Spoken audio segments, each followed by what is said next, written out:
الدنيا هذا عشان هيك يصير فينا كله مدنيين في مدنيين يعني كله اطفال ونساء قاعده بتجري وين يروحوا ما فيش وسعه في البلد اصلا والناس نايمه على الرصيف في الشوارع مرميه في لا في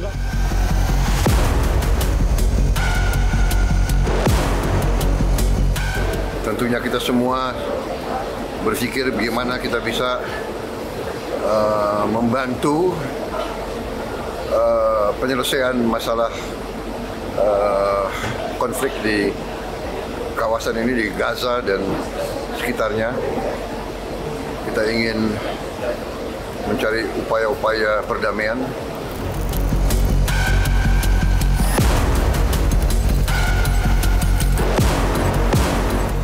Kita siap jika dibutuhkan untuk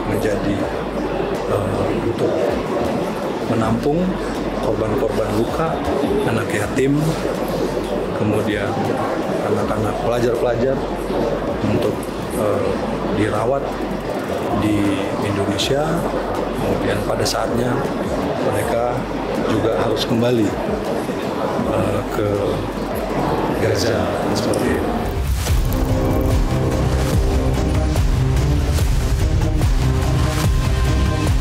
Buatlah rumah sakit di Gaza, berikanlah pelayanan kesehatan di Gaza. Jangan bawa mereka keluar. Sebab bila mereka dibawa keluar dari Gaza, saya yakin dan percaya tidak akan bisa kembali ke Gaza. Karena apa? Karena Israel, Amerika memang sudah berniat untuk mengusir mereka dari Gaza. Itu bukan relokasi ya Pak ya yang ditekankan Bapak?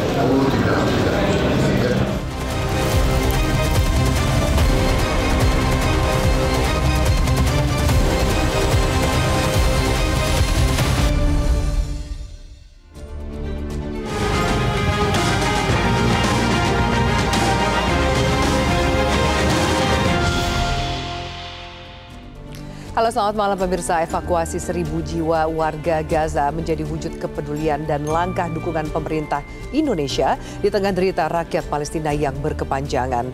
Namun setiap upaya besar menuntut kesiapan dan juga kematangan agar niat baik ini tidak berubah menjadi sebuah beban. Apakah langkah ini benar-benar tepat untuk membantu saudara kita di Gaza mencapai tujuan mereka, yaitu merdeka? Bersama saya Afiani Malik, inilah Top Issue dengan tema Upaya Kemanusiaan Indonesia untuk Palestina.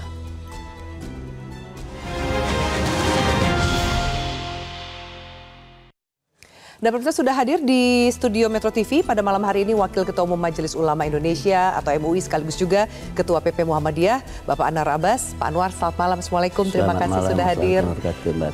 Sama-sama Pak. Kemudian kami hadirkan juga pakar hukum internasional, Prof. Hikmahanto Juwana. Prof. Hikmah, selamat malam. Selamat malam, Mbak Afi. Terima kasih sudah hadir. Sama-sama, mohon maaf lahir batin. Dan kami juga hadirkan juru bicara Partai Gerindra, Astrio Velgian. Rio, selamat malam. Terima kasih sudah hadir. Selamat malam, Mbak Afi. Baik, kita akan bahas salah satu diskusi yang cukup ada pro dan kontranya. Saya akan tanya ke Prof. Hikmah terlebih dahulu. Legal standingnya untuk rencana, ada yang mengatakan evakuasi ini bukan relokasi seperti itu. Ada yang juga masih mempertanyakan evakuasi, tapi bagaimana memastikan bahwa warga Gaza yang kita bantu bisa tetap kembali ke tanah mereka gitu. Bagaimana Prof melihat wacana ini? Apakah itu bisa dieksekusi secara baik? Ya, kalau misalnya apakah itu bisa dieksekusi secara baik, saya juga tidak tahu ya detailnya. Pertanyaannya adalah apakah mereka-mereka yang perlu dirawat itu adanya di Gaza atau di Rafah, perbatasan Gaza dengan Mesir. Kalau misalnya di Gaza, siapa yang akan masuk ke sana? Karena jangankan pasukan kita, ya, pasukan medis bahkan, UNRWA saja, lembaga PBB, itu juga diserang oleh Israel. Nah, jadi saya juga bingung juga bagaimana nih mengevakuasi itu. Itu satu. Dan yang kedua, apakah memang ada keinginan dari warga di Gaza untuk memang mereka keluar? Biasanya seperti saya selalu mengatakan lagu kebangsaan kita, itu kan dimulai dengan tanah airku, tanah tumpah darahku, mati pun rela ada di sana. Jadi karena permasalahan antara Israel dengan rakyat Palestina itu permasalahan bukan agama sebenarnya, tetapi perebutan tanah. Karena tanah yang dimiliki oleh rakyat Palestina diokupasi, diambil oleh Israel secara ilegal.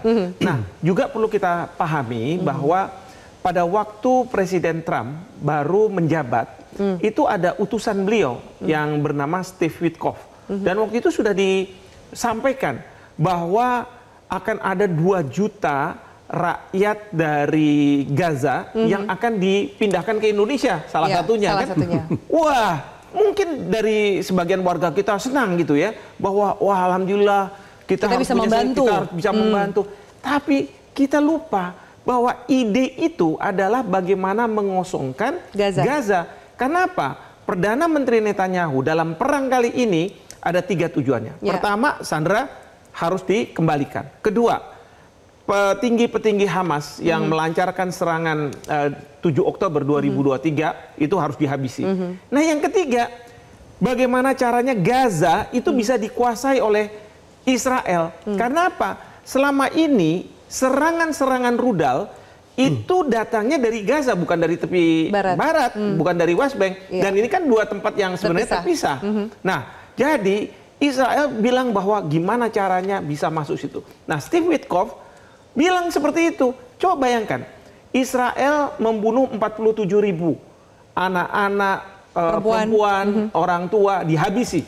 47.000 dengan kritikan dari masyarakat internasional, genosida ini dan sebagainya. Sekarang kalau dia bilang, kamu saya pindahkan, kita mau rekonstruksi nih, ya kan? Kan kelihatannya manusiawi. Orang bilang, wah bagus juga nih kan gitu kan. Bahkan Presiden Trump bilang, ini nanti ada gedung, ini pokoknya udah beautiful, beautiful katanya begitu. Kita lupa bahwa ini akal-akalan supaya warga Gaza keluar dari tanah kelahiran mereka, tanah yang disengketakan. Nah, saya nggak tahu Bapak Presiden ketika memunculkan ide ini, apakah berpikir sampai ke sana? Apakah sudah berkonsultasi dengan pemerintah Palestina? Lalu kemudian memang beliau menjual ide ini pada waktu kunjungan beliau ke negara-negara, 5 negara yang beliau kunjungi. Pada waktu di Turki, saya pantau, Menteri Luar Negeri Turki mengatakan tidak. Nolak. Rakyat Palestina harus tetap di Palestina. Artinya, kalau mau misi kemanusiaan, tidakkah bisa satuan-satuan kesehatan kita yang sudah dikirim, itu diperbesar jumlahnya. Dan itu cukup dulu? Menurut tanpa saya, perlu mengevakuasi untuk memberikan bantuan obat-obatan dan tindakan medis kepada yang terluka? Ya, jangankan ke Indonesia, ke Mesir atau ke Yordania itu mereka mengatakan jangan masuk, jangan keluar dari sini. Karena apa? Itu sama saja kita mau memperlancar Israel untuk menguasai Gaza, dan itu yang menjadi kekhawatiran dunia. Untuk memperjelas, saya putarkan statement dari Presiden Prabowo tanggal 9 April mengenai wacana atau ide upaya kemanusiaan Indonesia untuk Palestina, yaitu salah satunya adalah melakukan evakuasi 1.000 orang warga Gaza. Kita simak bersama. Siapapun yang oleh pemerintah Palestina dan pihak-pihak yang terkait di situ, mereka ingin dievakuasi ke Indonesia, kami siap akan kirim pesawat-pesawat untuk mengangkut mereka. Kita memperkirakan mungkin jumlahnya sekitar 1.000 untuk gelombang pertama. Syaratnya adalah semua pihak harus menyetujui hal ini.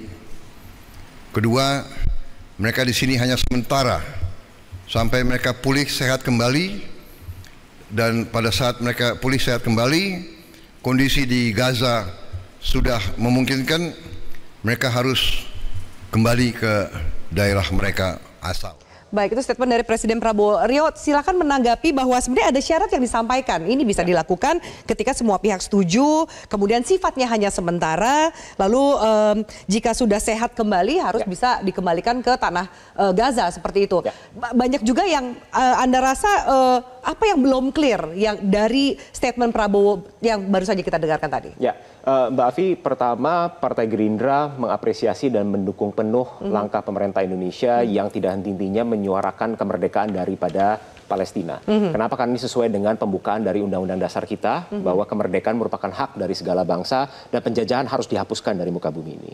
Yang kedua adalah stance atau pendirian daripada pemerintah Indonesia ini sudah diperkuat. Bahkan kemarin di Forum Diplomasi Antalya, Menteri Luar Negeri Pak Sugiono beserta dengan 7 Menteri Luar Negeri lainnya, antara lain Menteri Luar Negeri dari Turki, Qatar, Yordania, Palestina, menyatakan dengan sangat tegas bahwa semuanya menolak konsep relokasi daripada warga Palestina. Kenapa Mbak Afi? Karena tanah air daripada warga Palestina itu hanyalah berada di bumi Palestina. Dan itu merupakan harga mati yang tidak bisa ditawar-menawar. Dan perlu kita ingat bahwa betul Palestina itu bukan hanya ada di Gaza, tapi juga ada di wilayah satu lagi yang bernama tepi barat atau West Bank. Nah, apa yang dimaksud oleh Presiden? Presiden menyatakan dengan clear dan dengan sangat jelas perimeter apa saja yang bisa menjustifikasi yang disebut sebagai proses evakuasi ini. Ada 3 perimeter utamanya Mbak Afi. Yang pertama adalah jika diminta oleh semua stakeholders di kawasan, terutama oleh pemerintahan Palestina sendiri. Kedua adalah jika memang diperlukan. Lalu yang ketiga adalah ini bersifat sementara. Nah, poin menariknya adalah jika diperlukan, Mbak Afi. Kenapa? Karena seperti yang kita tahu, infrastruktur kesehatan yang saat ini berada di Gaza, saat ini sangat-sangat kewalahan. Begitu banyak puluhan ribu korban daripada kekejaman Israel sudah berjatuhan, dan tentu saja sistem atau fasilitas kesehatan yang berada di Gaza tidak mampu, ada kemungkinan tidak mampu untuk menangani semua korban-korban luka. Maka alternatifnya adalah pertama tentu saja pemerintah Indonesia juga sudah berkali-kali mengirimkan bantuan dan mendirikan infrastruktur kesehatan yang berada di Gaza. Itu tetap akan menjadi opsi prioritas, tetapi manakala diperlukan di mana sistem fasilitas infrastruktur kesehatan di Gaza tidak memadai dan tidak memungkinkan, maka opsi untuk melakukan evakuasi secara sementara dibuka oleh pemerintah Indonesia. Dan Mbak Afi perlu catat bahwa opsi ini diambil semata-mata adalah karena kepedulian, solidaritas daripada pemerintah dan rakyat Indonesia, di mana kita melihat bahwa hari ini kekejaman yang dialami oleh saudara-saudara kita yang berada di Gaza. Oke, baik. Kalau kemudian ternyata disampaikan jika diperlukan, tapi kalau kemudian komunikasinya belum clear, kenapa harus disampaikan dulu oleh Presiden Prabowo sehingga menimbulkan banyak persepsi, bahkan juga misalnya MUI atau PP Muhammadiyah. Pak Anwar ini bicaranya secara personal atau mewakili MUI atau Muhammadiyah? Catatan-catatan yang harus dipertimbangkan oleh Presiden sebelum melakukan evakuasi yang dimaksud? Saya pengurus di Majelis Ulama Indonesia dan saya pengurus di pimpinan pusat Muhammadiyah dan saya warga negara Republik Indonesia yang juga bertanggung jawab terhadap bangsa dan negara ini. Saya berangkat dari alinea pertama Muqaddimah Undang-Undang 45 yang mengatakan bahwasanya kemerdekaan itulah hak segala bangsa. Oleh itu penjajahan di atasnya harus dihapuskan karena tidak sesuai dengan peri kemanusiaan dan peri keadilan. Dan ternyata di Gaza telah terjadi pelanggaran-pelanggaran terhadap nilai peri kemanusiaan dan peri keadilan. Dan Pak Prabowo ini saya lihat adalah orang yang sangat menghormati nilai-nilai peri kemanusiaan. Dan beliau tampak oleh sangat tergugah oleh karena itu, karena beliau melihat ada orang yang putus kakinya, potong tangannya, maka beliau ingin membela. Kemudian beliau ingin mengevakuasi dari Gaza ke Indonesia. Cuma ada satu hal yang mungkin barangkali tidak terperhitung oleh Pak Prabowo. Jika itu terjadi, maka akan terjadi lagi pelanggaran terhadap nilai-nilai peri keadilan. Karena Donald Trump sama Netanyahu sudah bertekad untuk mengusir rakyat Gaza dari tanah airnya. Oleh karena itu kalau seandainya Pak Prabowo mengevakuasi rakyat Gaza ke Indonesia, berarti secara tidak langsung Pak Prabowo sudah membantu menyukseskan rencana jahat dari Benjamin Netanyahu dan Donald Trump untuk melakukan ethnic cleansing. Pertanyaan saya, menolong orang sakit baik apa tidak? Baik. Tapi mendukung Israel untuk melakukan ethnic cleansing baik atau tidak? Buruk. Ya kan? Yang satu baik, yang satu buruk. Jadi ibarat pisau bermata dua. Timbul pertanyaan, jika situasi seperti itu apa yang harus dilakukan? Maka menurut saya jangan sekali-kali kita menarik dan melakukan evakuasi rakyat Gaza dari Gaza. Biarkan mereka tetap di Gaza. Timbul pertanyaan, bagaimana halnya dengan mereka-mereka luka rawat di Gaza? Terus buat dan bangun rumah sakit apakah secara permanen atau secara sementara? Jika seandainya Pak Astrio menyatakan di sana fasilitasnya tidak lengkap, itu yang harus kita lakukan. Makanya saya mengimbau supaya Pak Prabowo di dalam pertemuan dengan 5 negara itu jangan meminta dukung mereka untuk Pak Prabowo membawa rakyat Gaza ke Indonesia. Tapi bagaimana Pak Prabowo mengajak 5 negara tadi itu untuk mendukung ide Pak Prabowo mengobatin rakyat Gaza yang terluka, tapi di Gaza, gitu maunya saya. Tuh. Tapi masa seorang presiden tidak mengkalkulasi sejauh ini, apalagi kemudian tadi Pak Prabowo mengatakan bahwa karena menurut ini kan saya semua Pak pihak harus Prabowo setuju. lebih mengedepankan nilai-nilai kemanusiaan. Siapa sih yang tidak tergugah melihat anak-anak terluka? Siapa sih yang tidak tergugah melihat orang-orang yang kakinya putus, tangannya putus ya? Saya rasa hanya orang yang tidak punya hati nurani lah. Yang tidak tergugah untuk membantu mereka. Dalam kesimpulan saya, Pak Prabowo ini adalah seorang tokoh yang sangat mentinggi nilai-nilai kemanusiaan. Tapi Pak Prabowo kurang memperhitungkan nilai-nilai keadilan yang juga harus dia perhitungkan, di mana rakyat Gaza berhak terhadap tanah airnya. Tetap menjaga tanah air mereka sampai hidup dan mati mereka ada di tanah kelahiran mereka. Oke, baik, kita akan jeda, kita akan lanjutkan diskusi ini, termasuk Prof. Hikmanto ada yang mencoba mengaitkan statement atau mungkin wacana yang disampaikan oleh Presiden Prabowo ini terhadap tarif Trump yang tengah berlaku. Apakah kemudian ada yang menanyakan apakah ini bisa menjadi bargaining chip sebenarnya juga untuk Indonesia? Kami lanjutkan pembahasan pemirsa, usai jeda, tetaplah bersama kami.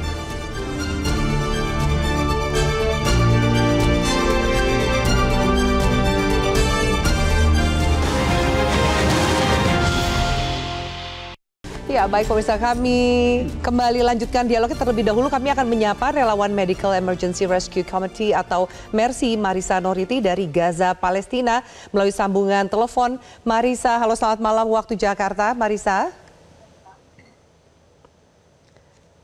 Marisa?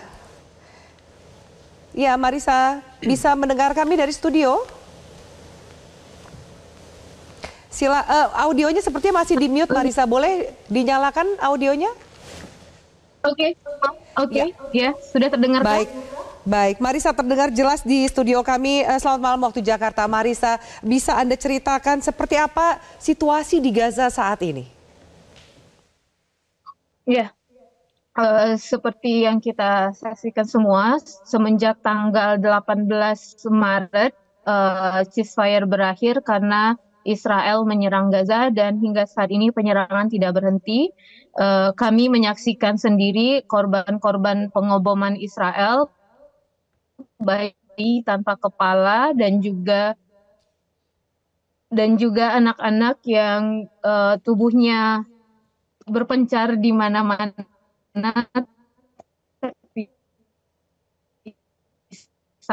into pieces.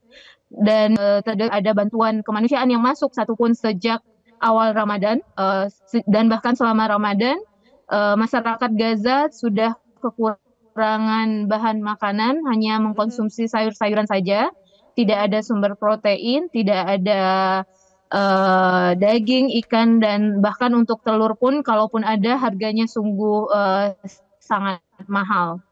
Dan terakhir, pengoboman di Rumah Sakit Al-Ahli sebagai satu-satunya rumah sakit yang saat ini dengan alat diagnosa yang cukup lengkap, CT scan dan lain-lain, sudah dihancurkan juga dan sudah tidak berfungsi, dan banyak pasien yang dari Al-Ahli akhirnya harus menempuh jarak yang cukup jauh untuk datang ke Rumah Sakit Indonesia. Marisa, jika Anda tadi menyampaikan sudah tidak ada lagi bahan makanan termasuk obat-obatan, atau juga jika tersedia harganya begitu tinggi, apalagi rumah sakit terakhir yang bisa beroperasi juga sudah dibom oleh Israel, bagaimana saudara kita di Gaza bertahan? Iya, saat ini masyarakat Gaza hanya mengkonsumsi sayur-sayuran yang memang dihasilkan dari pertanian yang masih tersisa di area Gaza, dan itu pun jumlahnya sangat-sangat terbatas dan dengan harga yang tidak terjangkau, dan kebanyakan dari mereka bisa makan 1 kali sehari saja, itu sudah sangat beruntung. Bahkan mungkin dari mereka banyak yang tidak mampu mendapatkan makanan setiap harinya. Dan untuk fasilitas kesehatan, bisa dibilang di seluruh Gaza tidak ada rumah sakit yang fully function. Rata-rata hanya berfungsi sebagian, karena sudah banyak yang diserang oleh Israel, dan akhirnya cuman bisa berfungsi kembali di unit-unit tertentu hanya sebagai stabilization point atau hanya di IR-nya saja atau outpatient untuk melakukan tindakan treatment yang cukup besar. Tidak semua rumah sakit bisa melakukan seperti operasi besar seperti itu. Iya, Marisa, untuk memberikan gambaran lebih lengkap, ketika juga banyak sekali sebenarnya bantuan coba dikirimkan oleh negara-negara sahabat ke saudara kita di Gaza, Palestina, apa yang membuat bantuan itu tidak bisa sampai ke tangan saudara yang membutuhkan di Gaza? Iya, karena saat ini dari seperti yang saya beritahukan sejak awal Ramadan tidak satu pun border dibuka baik itu dari sisi Rafah, Keren Salam ataupun dari sisi utara Zikim dan Erez semuanya tertutup. Jadi saat ini semua truk hanya mengantri di luar border dan bahkan ratusan ribuan pelet masih yang harusnya dikirimkan sejak Ramadan lalu hingga saat ini mandek di Jordan dan di Egypt, seperti itu, Mbak. Bantuannya tidak bisa masuk, apakah tenaga medisnya masih memungkinkan atau sudah tidak mungkin juga untuk masuk dan membantu korban yang terluka di Gaza?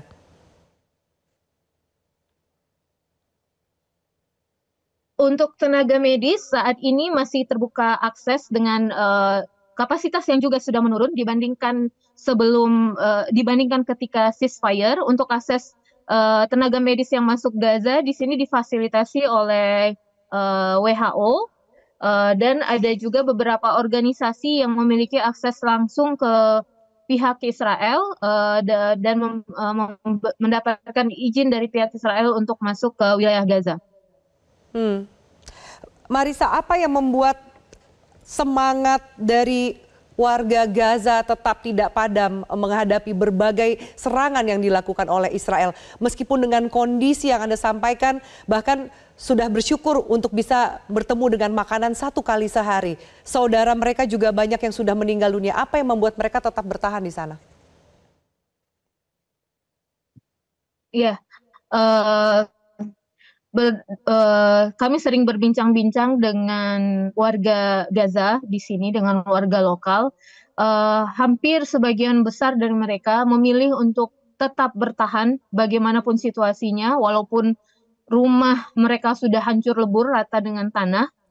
Mereka sangat menyadari bahwa ini adalah tanah kelahiran mereka yang harus mereka perjuangkan, bahwa mereka membawa amanah untuk menjaga tanah kelahiran ini, dan mereka telah bertahan setahun lebih, hampir 2 tahun, 18 bulan. 18 bulan mereka sudah menghadapi segala kesulitan hidup, diserang, kekurangan segala kebutuhan dasarnya, basic needs-nya.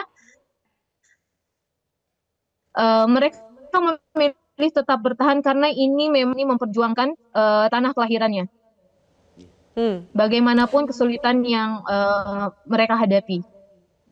Iya, Marisa, selain kebutuhan medis, jika ternyata ada negara yang mencoba untuk membuka pintunya untuk memberikan bantuan pengobatan di negara tersebut, bagaimana Anda melihat respon yang akan diberikan oleh saudara kita di Gaza? Ya, baik. Sebenarnya bantuan medis yang diberikan oleh negara lain itu bukan hal baru sebenarnya. Ini telah terlaksana juga selama perang, difasilitasi oleh UN dan mungkin juga ada beberapa negara yang memiliki akses langsung yang bisa bernegosiasi langsung dengan pihak Israel untuk mendapatkan izin mengeluarkan pasien yang membutuhkan treatment atau pengobatan ke luar negeri. Akan tetapi berdasarkan pengamatan kami selama ini dan berdasarkan dialog juga dengan keluarga yang salah satu keluarganya sudah dievakuasi untuk mendapatkan treatment di berbagai negara, di Mesir atau di Jordan atau di Eropa, mereka sampai saat ini masih khawatir karena belum ada satupun pasien yang sudah dievakuasi berhasil kembali ke Gaza. Jadi di sini sebenarnya saya juga sempat berdialog tadi pagi, berdiskusi dengan Kementerian Kesehatan Palestina. Saya menanyakan, apakah harapan Anda untuk rakyat Indonesia, pemerintah Indonesia?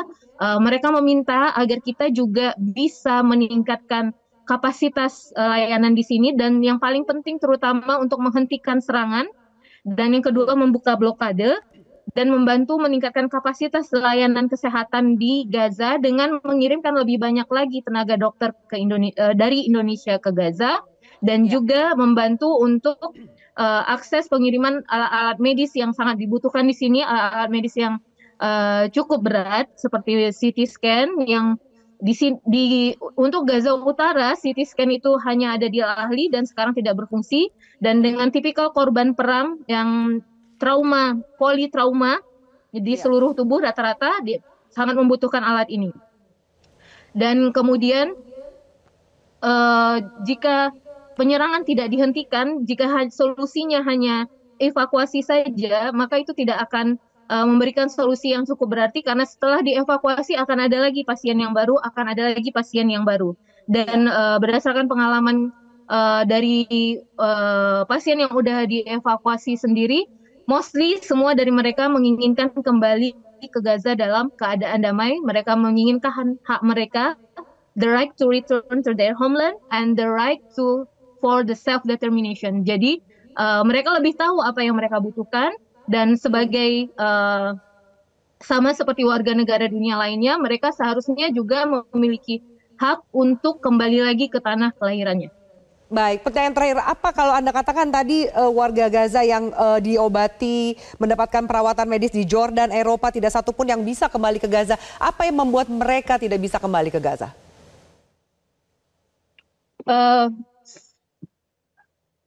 Lebih ke prosedur, karena untuk seperti yang diketahui, akses keluar masuk Gaza saat ini dari pintu manapun itu melalui persetujuan Israel.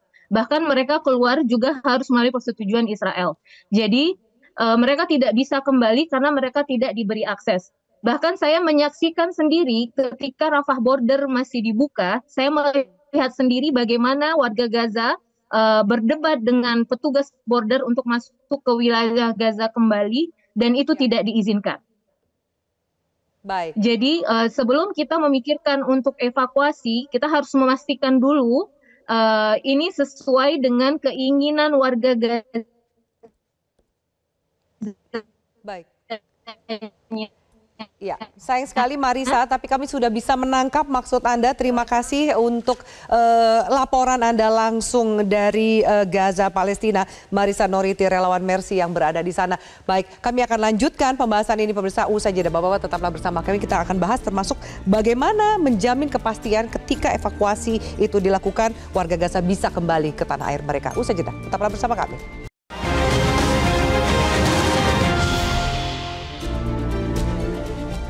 Ya, baik, pemirsa, kami lanjutkan. Prof. Hikmanto, bagaimana Prof. Hikmanto tadi juga sudah mendengarkan ya wawancara singkat dari rekan kita Marisa di sana mengenai kondisinya, termasuk juga sebenarnya aspirasi dari rakyat Gaza. Apakah kemudian niat baik dari Presiden Prabowo ini perlu ditindaklanjuti lebih jauh, tetap dalam evakuasi atau dalam formula yang lain? Kalau menurut saya dalam formula yang lain, meningkatkan jumlah tenaga kesehatan kita di misalnya di Rafah begitu ya, yang juga tidak membahayakan dari prajurit-prajurit kesehatan kita, lalu juga menggelar rumah-rumah sakit sementara di sana.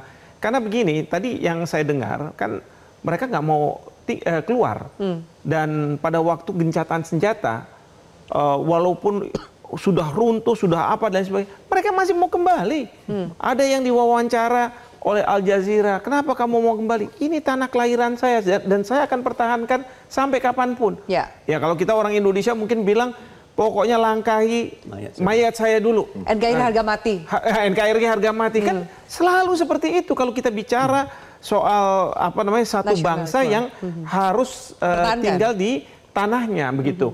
Nah, tapi juga kalau misalnya niat baik dari Pak Prabowo ini kan bisa disalah tafsirkan. Disalah tafsirkan karena apa? Tadi kan ada pertanyaan, Donald Trump mengenakan tarif.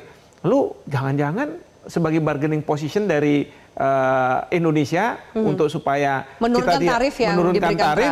Ya sudah, kita mau kerjasama nih. Kan kamu juga punya ide, tadinya 2 juta orang kan gitu ya.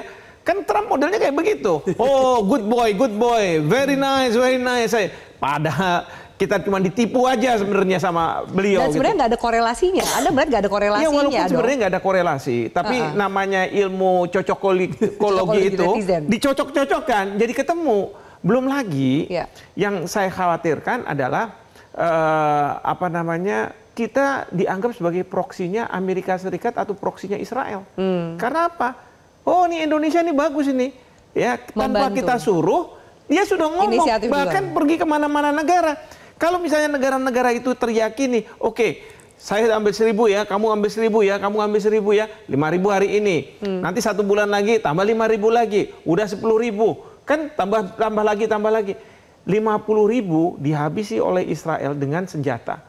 Dengan kritikan dari masyarakat internasional. Tapi Israel bilang, terusin aja nih kayak begini nih.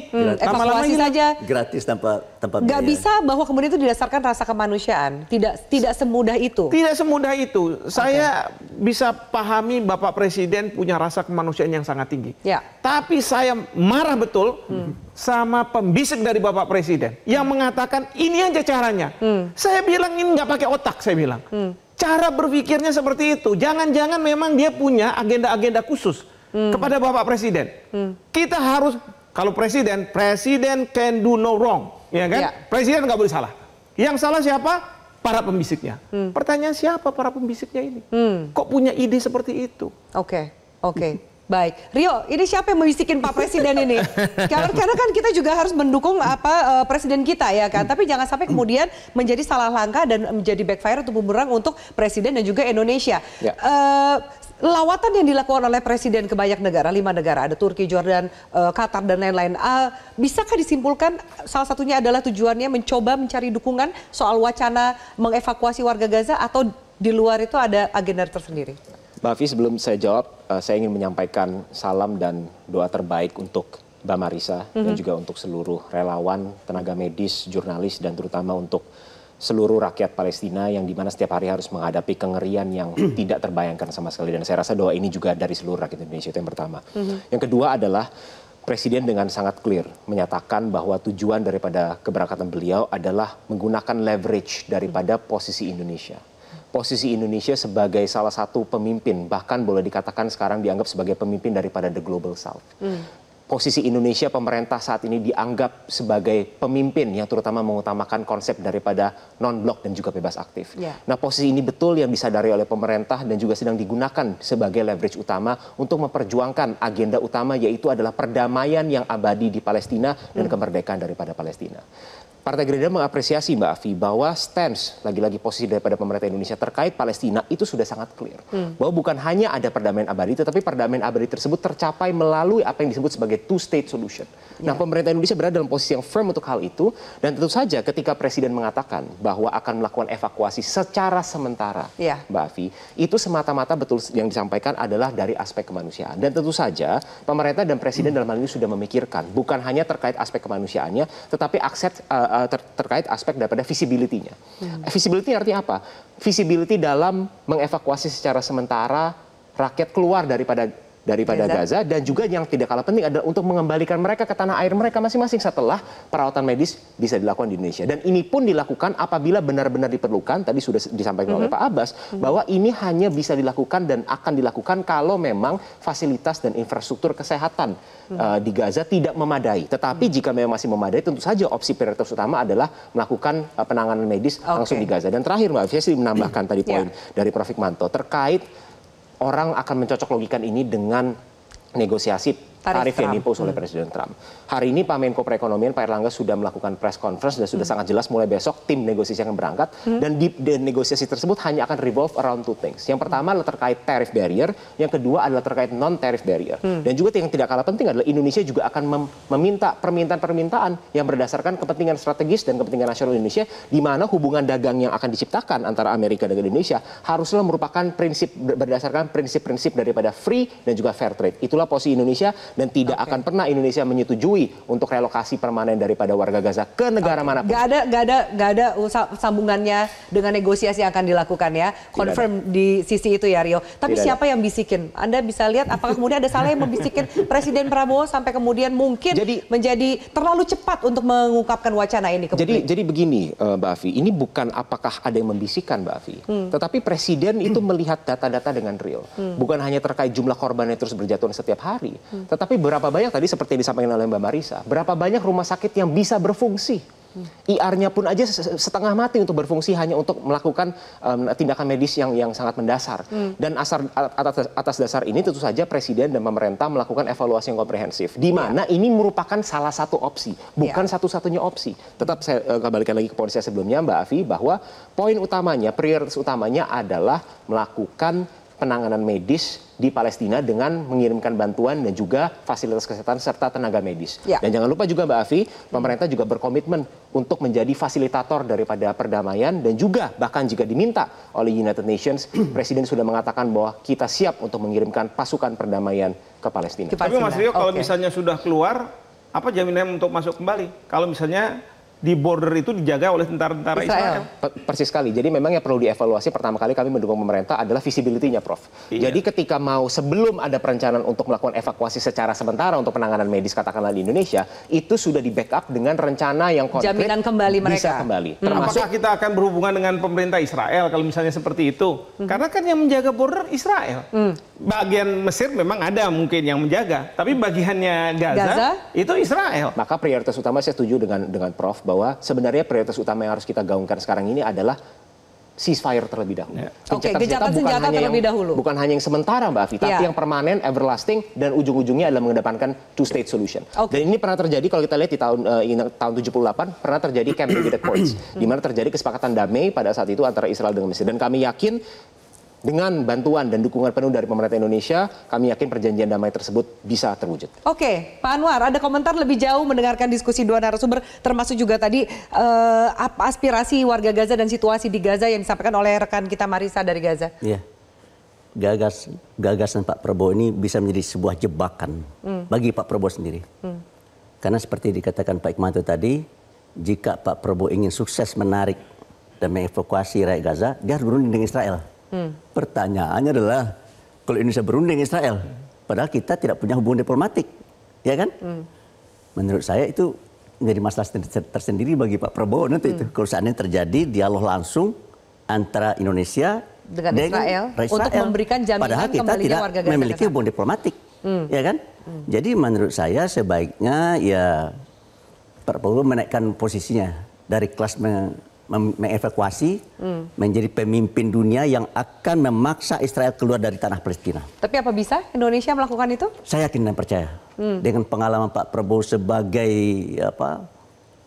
militer, kemudian beliau memegang posisi sebagai presiden dan beliau juga punya hubungan baik dengan Anwar Ibrahim di Malaysia, dengan Erdogan, dengan Sisi. Saya rasa bisa ya, Pak Prabowo bisa tampil sebagai pemimpin dunia Islam terutama, untuk menekan Israel agar bisa keluar dari tanah Palestina. Jadi tidak opsi evakuasi sebenarnya terlalu kecil, bukan menjadi pilihan. Momentumnya tidak tepat juga di saat ini. Kalau bagi saya, Pak Prabowo tekan Israel untuk kembali ke apa? Bagaimana menekan Israel yang bisa dilakukan oleh Presiden Prabowo, Mas Iva? Apa yang bisa dilakukan Presiden Prabowo untuk menekan Israel? Dari sisi mana? Sebenarnya ada 3 hal yang bisa dilakukan oleh Bapak Presiden. Pertama adalah menekan Israel itu melalui pemerintah Amerika Serikat. Jadi pada saat sekarang ini kita tahu bahwa Amerika Serikat ini di bawah Trump, dia mendapat tekanan tidak hanya dari dalam negeri, tetapi juga dari luar negeri. Sahabat-sahabat yang dulu dianggap sahabat sekarang tidak sahabat lagi. Nah, sekarang Trump sudah mulai mundur dengan tarifnya itu kan, dengan serangan dari China. Di sini Pak Prabowo bisa masuk untuk mengatakan, kami tetap teman, tetapi masuknya kita harus dengan mengatakan, tapi kamu dengarkan apa yang saya sampaikan. Salah satu yang disampaikan adalah berkaitan dengan Gaza.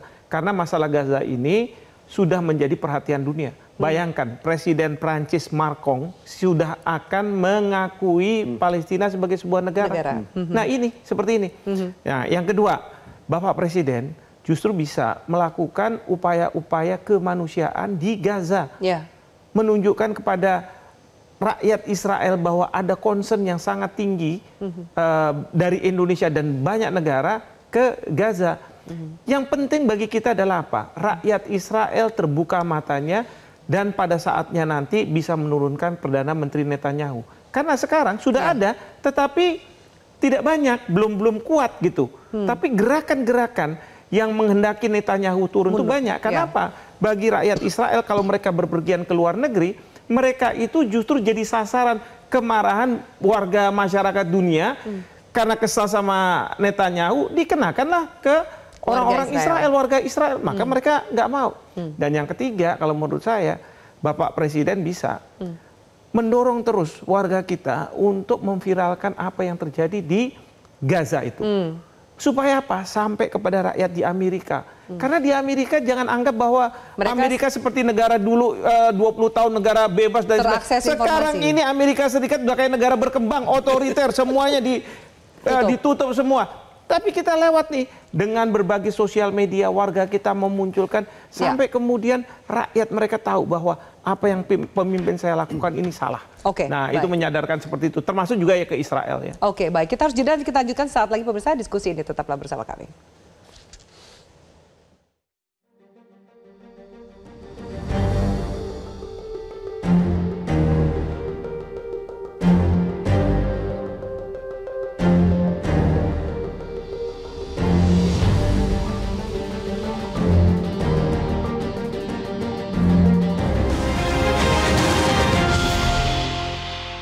Ya, baik, pemirsa, kami lanjutkan. Saya ke Pak Anwar Abbas. Pak Anwar, apa yang bisa dilakukan Indonesia saat ini ketika mungkin evakuasi ini sepertinya menjadi visibility agak sulit untuk dilakukan, terutama di jaminan ketika kemudian kita evakuasi, mereka harus bisa kembali. Jaminan balik ke tanah air, ke Gaza itu akan sulit dilakukan. Apa yang bisa ditawarkan oleh Presiden Prabowo demi dukungannya? Saya sangat tidak percaya bahwa Pak Prabowo akan bisa mengembalikan orang-orang yang mereka evakuasi ke Israel. Karena Israel memang sudah punya tekad untuk mengusir dan mengosongkan Gaza dari rakyat Gaza. Oleh karena itu bagi saya ya Pak Prabowo harus mencari ide dan gagasan lain. Ya, dan menurut saya yang penting juga dilakukan sekarang adalah, dan saya punya teori, jika ekonomi Amerika masih kuat, maka Israel masih akan bersimaharajalela di tanah Palestina. Tapi jika ekonomi Amerika sudah melemah, maka Israel juga akan lumpuh dan Hamas akan bisa mengalahkan tentara Israel. Jadi solusinya adalah melemahkan ekonomi Amerika? Jadi oleh karena itu menurut saya Amerika harus dihadapi, Israel harus dihadapi lewat senjata ekonomi. Embargo, baik produk Amerika maupun produk Israel. Kecuali kalau Amerika mau bilang ini besok tim negosiasinya kita nih akan berangkat untuk menegosiasi. Ya makanya bagi saya tarif ya yang diberikan oleh Presiden Trump. Ada firman Tuhan begini, wa'tasimu bihablillah jami'a wa la tafarraqu. Berpegang teguh kepada Allah, jangan berpecah belah. Oleh itu semua negara yang tidak senang Palestina dijajah bersatu. Harus solid sebenarnya. Kuncinya adalah itu, soliditas negara-negara yang memang ingin. Maka kan itu simbol kita. Bersatu kita teguh, bercerai kita runtuh. Kalau seandainya umat Islam sedunia bersatu, lumpuh itu Israel itu. Tapi sampai hari ini nggak. Karena nggak bersatu. Apakah kemudian Indonesia bisa menjadi penyatu negara-negara Islam itu? Pak Prabowo menjadi pemimpin dunia Islam bersama Anwar Ibrahim. Dan saya juga menyampaikan pada Anwar Ibrahim. Saya 2 kali bertemu dengan Anwar Ibrahim di Malaysia. Pak Anwar, tolong persatuan dan kesatuan antara Pak Anwar dengan Pak Prabowo ditingkatkan. Dan jadilah Bapak berdua pemimpin dunia. Baik. Prof. Hikmah, terakhir statement closing. Kalau saya, kalau bisa, memang Bapak Presiden atau Pak Anwar Ibrahim juga melakukan pendekatan dengan Hamas. Karena apa? Karena kalau bagi Hamas itu Palestina merdeka adalah Palestina, di tanah Palestina tidak ada Israel. Jadi selama Israel ada di sana, itu akan ada serangan-serangan rudal dari Gaza. Two state solution yang disampaikan oleh Mas Rio itu kan idenya adalah Israel ada di sana dan Palestina ada di sebelahnya. Kira-kira seperti itu. Nah, permasalahannya adalah bagi Fatah ya dengan beberapa kelompoknya, mereka bisa terima. Hamas tidak. Hamas tidak. Iya. Nah, jadi kuncinya adalah di sana. Karena bagi Israel, bagaimana saya akan mengakui Palestina merdeka kalau saya tetap akan diserang? Lebih baik mungkin menurut mereka kita berjuang saja. Kita berjuang terus, habis apa kita kuasai Gaza supaya kemudian kita tenang, tidak ada serangan-serangan lagi. Oke, salah satu pendekatan yang bisa dilakukan adalah pendekatan ke Hamas seperti itu. Rio, terakhir. Mbak Afi, Presiden Prabowo boleh dikatakan adalah pendukung terbesar daripada perdamaian dunia. Beliau selalu mengatakan 1000 teman terlalu sedikit, 1 lawan terlalu banyak. Dan beliau juga percaya betul bahwa tidak mungkin ada prosperity, tidak mungkin ada kesejahteraan jika tidak ada perdamaian. Dan tentu saja kalau kita berbicara hari ini perang yang berkecamuk, tentu saja satu hal yang menyakitkan hati kita ada di Palestina, tetapi bukan hanya terjadi di Palestina. Saat ini kalau data dari United Nations ada sekitar 120 juta orang yang terdisplaced dengan 40 juta sebagai statusnya sebagai pengungsi. Ada yang dari Democratic Republic of Congo, ada yang berasal dari Sudan, ada yang berasal dari Mozambik, dan termasuk adalah saudara-saudara kita di Palestina.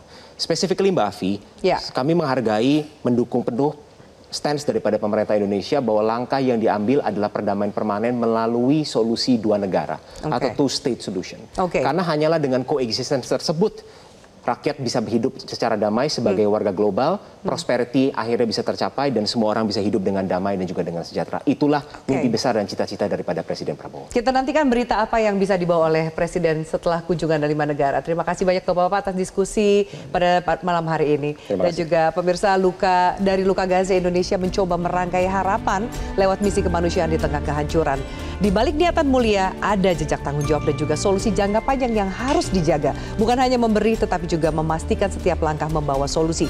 Jangan sampai niat baik ini justru menjadi penghalang tekad warga Palestina untuk hidup merdeka di tanah mereka. Saya Afiani Malik undur diri, selamat malam, sampai jumpa.